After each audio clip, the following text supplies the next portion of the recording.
welcome back to the Citizen channel. We're all staying safe and well, and I continue a look at the history of Manchester City since 1880. Yes, and this is the season 2024-25 version, and we're looking at October, so a two-parter. This is the first part.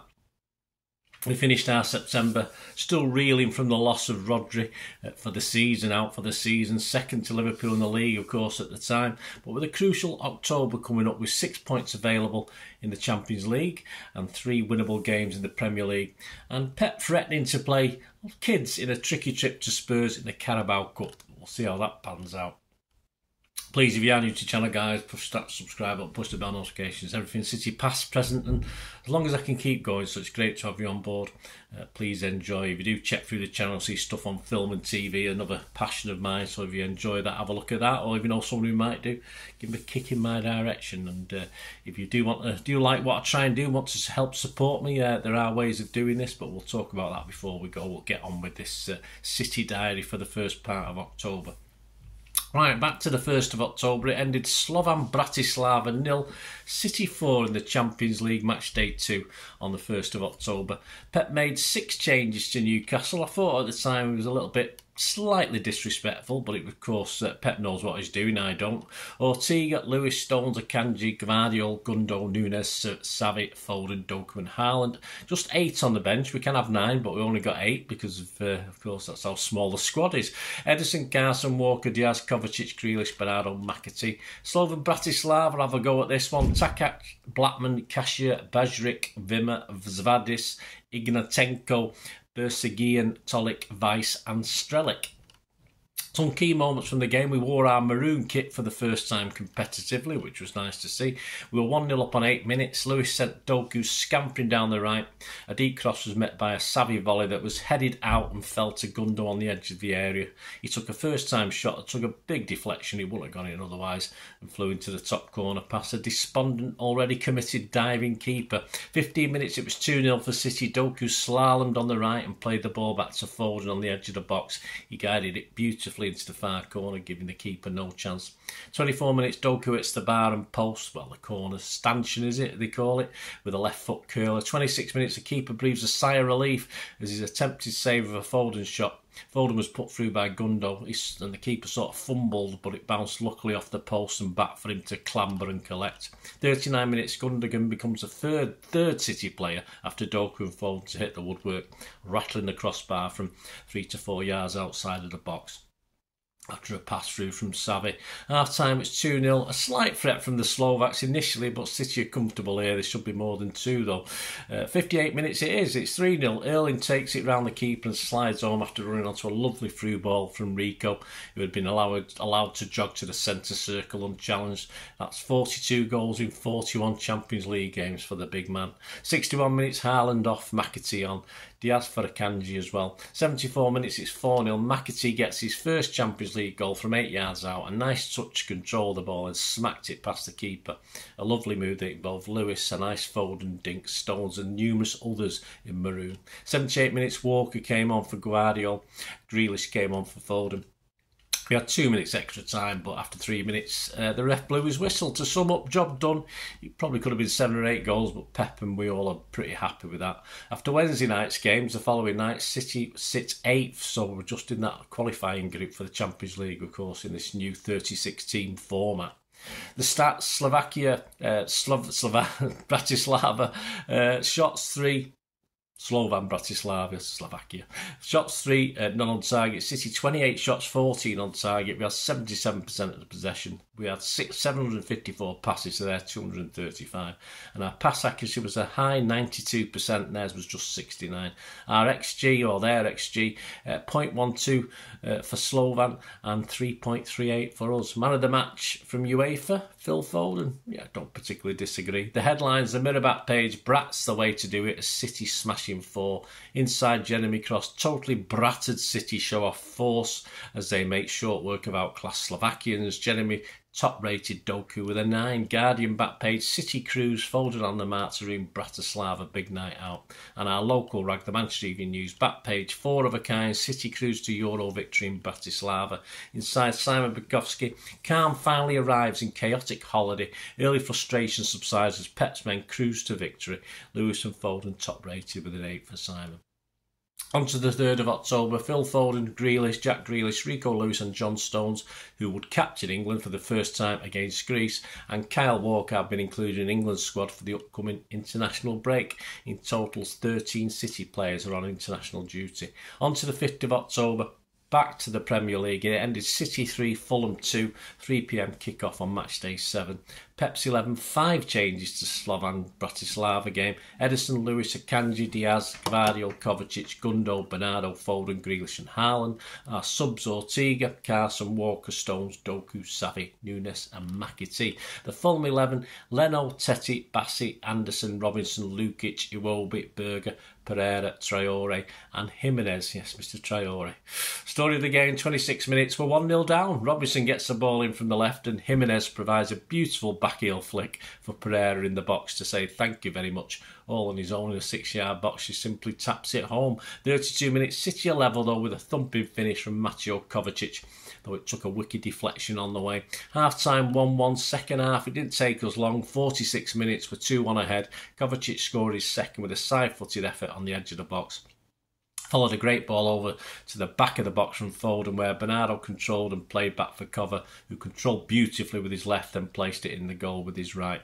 61 minutes, Walker comes on for Akanji, making his 400th Premier League appearance, while Jack Grealish making way for Doku. 82 minutes, it's 3-1, a bit of breathing space, it didn't last long. Jeremy Doku fires a ferocious swerving shot past Leno as Deco drifted and jinked across the pitch before unleashing hell from the edge of the box. 87 minutes, substitute Molineux for Fulham gets another back for them after being found by Nelson. There are at least 6 sky blue shirts around him watching admiringly, but we hang on. 90+5, City pick up yellow cards for time wasting with Ederson and Bernardo Silva guilty.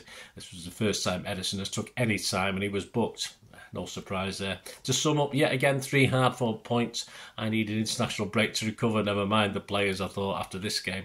Stats, City, 20 shots, 7 on target. Fulham, 11, 4 on target. We had 59% of the possession, 626 passes to their 443.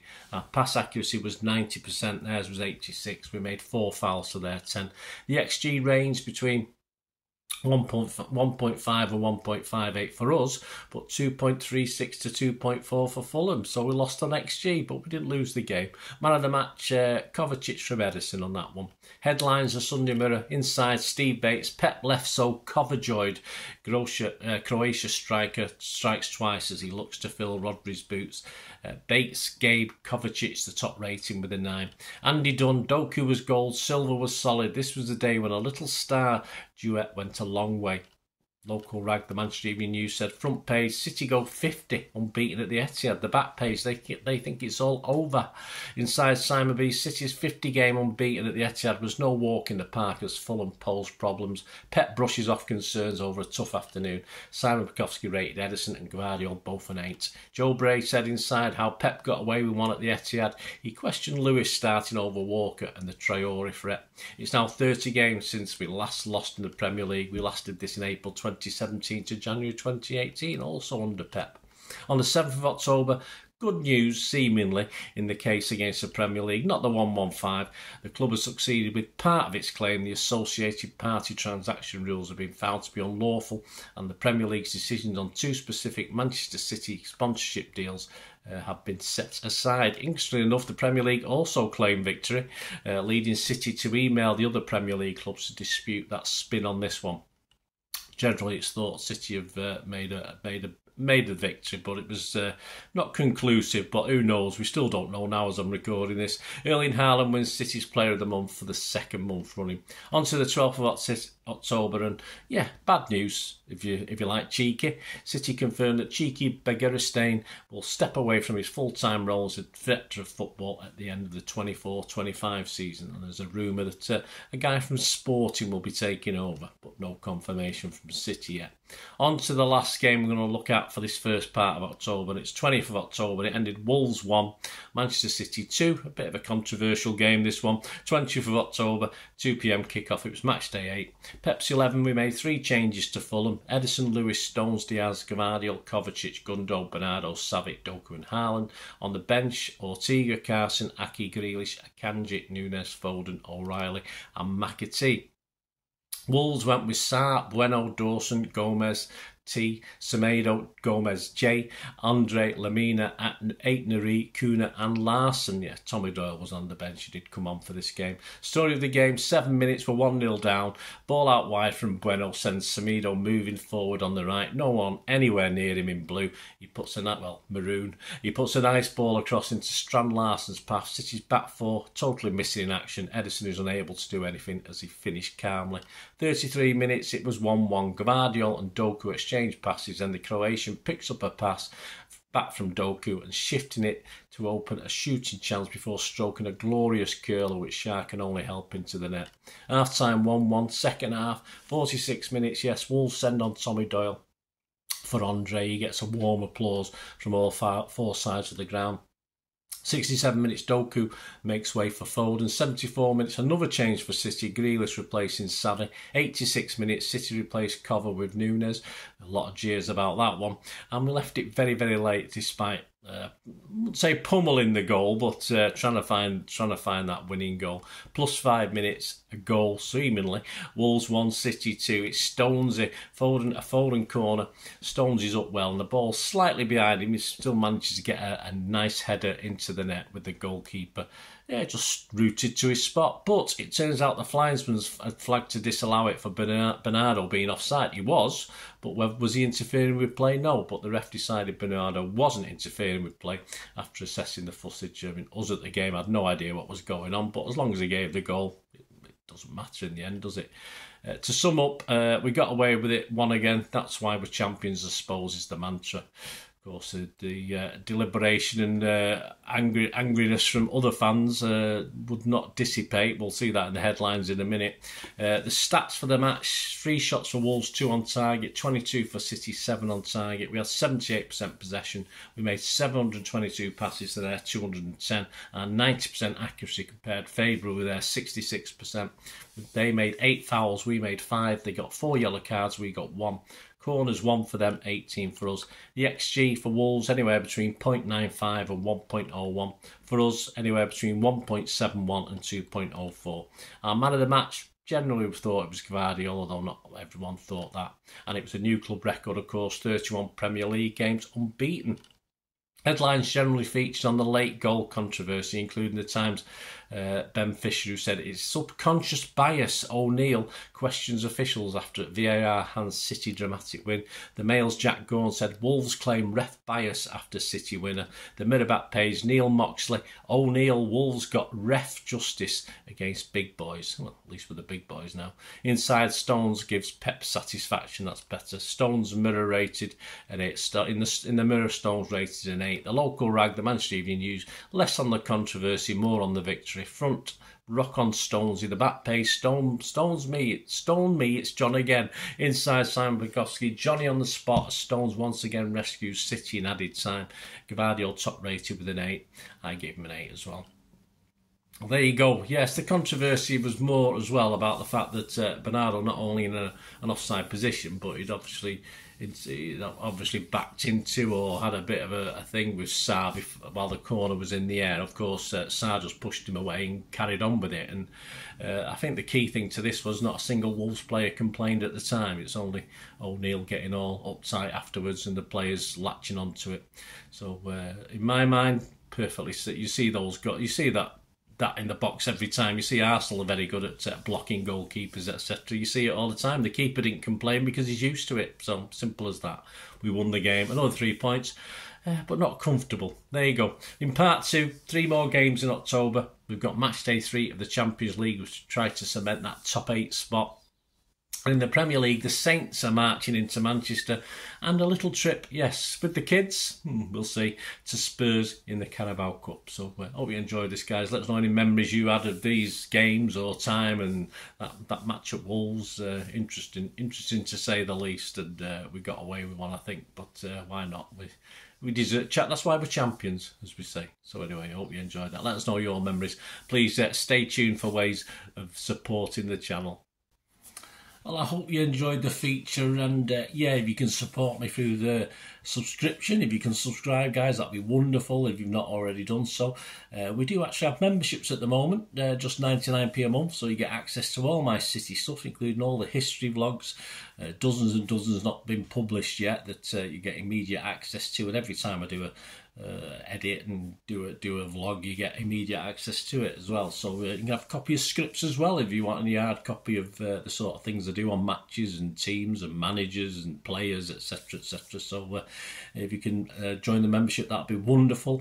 We do have sponsors at the moment. Kippax 6505 are our current sponsors. They have a little eBay shop, so if you check in the comments section, there's a link there to the shop. They sell movie posters from the 90s and 2000s. They sell DVDs, some classic Hollywood movies, some classic foreign language ones. And if you do see anything you fancy on there, if you do place an order, just mention me, just say Bernard sent you, and you automatically get 10% reduction in the cost of your order. So fill your boots, guys, and my thanks to Kippax 6505. And yeah, if you want to support the channel just by watching the ads, that helps. You know, watch the ads, let them play through while you just have to check your phone or something, let it play out. And of course, if you follow any of the links, that always works as well. You know, you follow a link to one of the ads and you fancy something. I've done it myself. I've followed a link and actually purchased something from another organisation, but you know, it can happen. It can happen. Not all ads are stuff you're not interested in. And of course, if you can give us a like, guys, that would be absolutely fantastic. All likes are much appreciated. Anyway, thanks for watching. Until the next time, of course, I only ever ask one thing, don't I? Please, I ask you all to stay safe, especially you Blues. Until the next time, come on, City. Bye for now.